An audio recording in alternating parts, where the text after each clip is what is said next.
Hello everyone, আসসালামু আলাইকুম। Welcome back to my channel. This is Asha. আজকে নতুন একটা রেসিপি নিয়ে হাজির হয়ে গেলাম।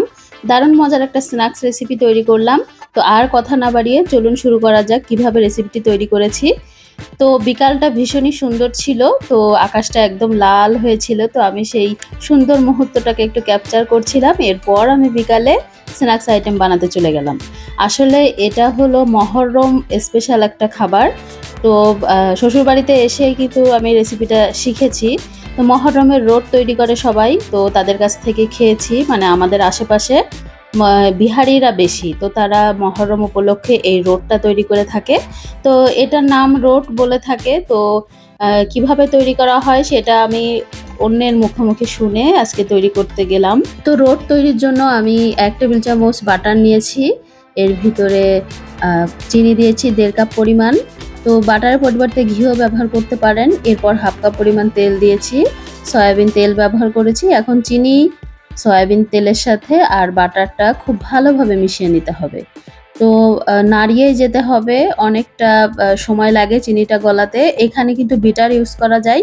তো আমি আজকে বিটার ইউজ করিনি, হাত দিয়েই চামচের সাহায্যে ভালোভাবে এটাকে একটু গলিয়ে নিয়েছি।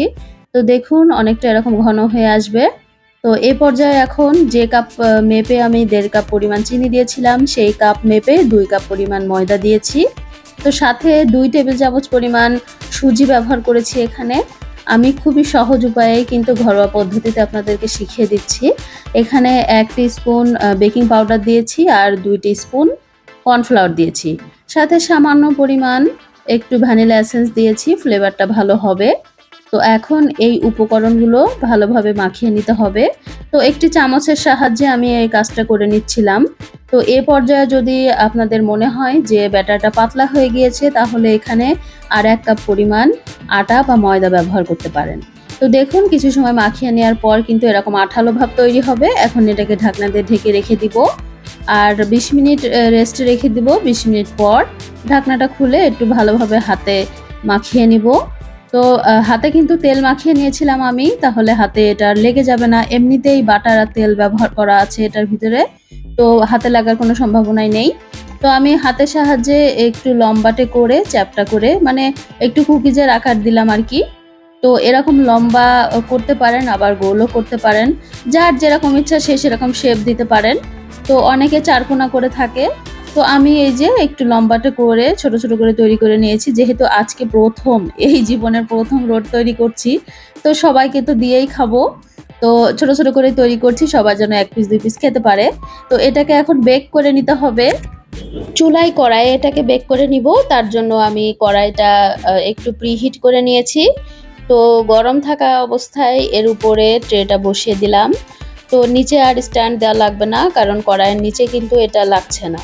তো এখন ঢাকনা দিয়ে ঢেকে রেখে দিব আর 40 থেকে 45 মিনিট অপেক্ষা করব।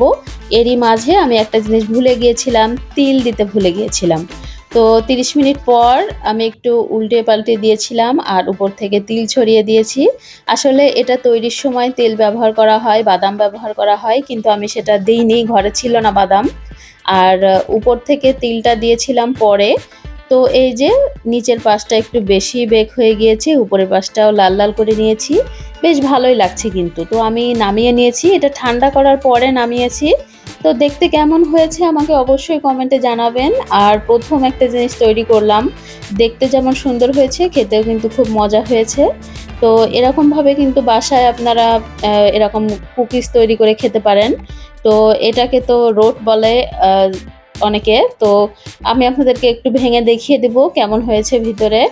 তো একটু শক্ত থাকবে চারি সাইডটা, মানে উপরে শক্ত থাকবে আর ভিতরে নরম থাকবে, অনেকটা খাস্তা থাকবে।